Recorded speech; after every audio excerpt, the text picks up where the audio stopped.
Years ago, these two men were basically rivals fighting for the same position, the same minutes, the same spotlight.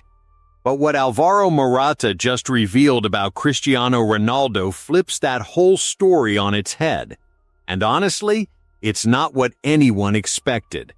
In this video, you'll find out why Morata and Ronaldo were once competing against each other at Real Madrid, what changed behind the scenes, the gifts Ronaldo gave him that nobody talks about, and the one moment that made Morata call him the greatest of all time.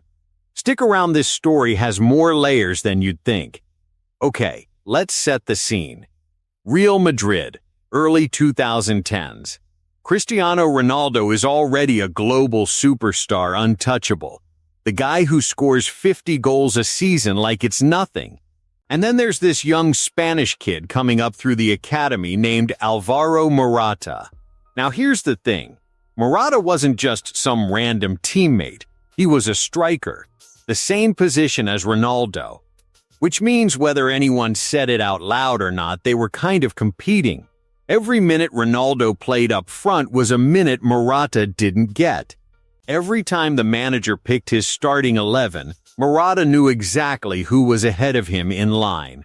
And let's be real, it's tough being a young striker trying to break through when the guy blocking your path is arguably the best forward on the planet. In fact, that competition got so real that Morata eventually left Real Madrid for Juventus, partly because he just couldn't get consistent playing time with Ronaldo and Benzema ahead of him.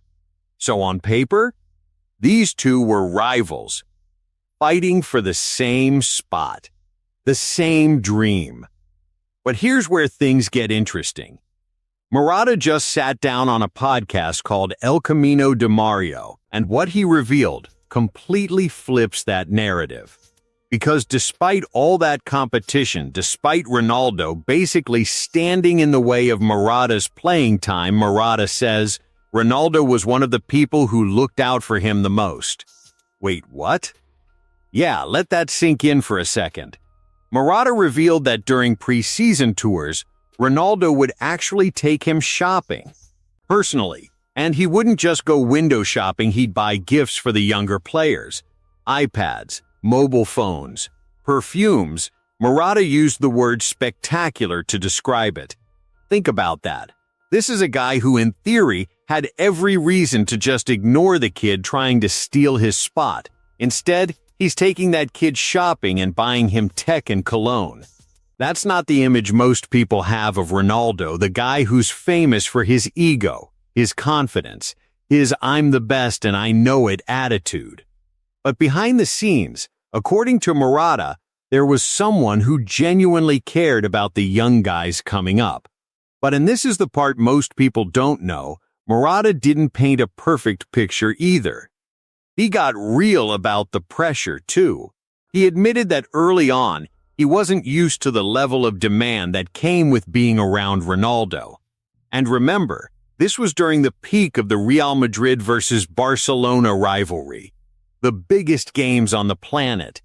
The kind where one mistake gets replayed for years. Morata explained that as a young player coming off the bench, sometimes you want to show off a little. Maybe your friends and family are in the stadium, so you take a shot you probably shouldn't take. And when you're around someone like Ronaldo, someone with insanely high standards, that kind of thing doesn't just slide. Morata said it straight up. The demand is incredible. That's how he described the environment around Ronaldo. But then he added, even with all that pressure, Ronaldo always had exceptional treatment toward him personally. So picture this. You're a teenager. You're competing with arguably the most demanding superstar in football for the same position. And yet that same guy is also buying you an iPad and taking you shopping. High pressure, but also high care. That's a wild contrast. Now, let's fast forward. Years later, Morata and Ronaldo end up together again, this time at Juventus, after Morata went back to Turin in 2020. And this is where the rivalry completely fades into the background, because this is where the story really levels up. By this point, Morata wasn't a wide-eyed kid anymore. He was an experienced player, and without that competition for the same starting spot hanging over them, he got to see a completely different layer of Ronaldo. Not the rival, not the superstar, the actual person. The surprising thing is, Morata says they spent a lot of time together, just talking about life, about random stuff. And what he discovered honestly seems to have shocked him a little.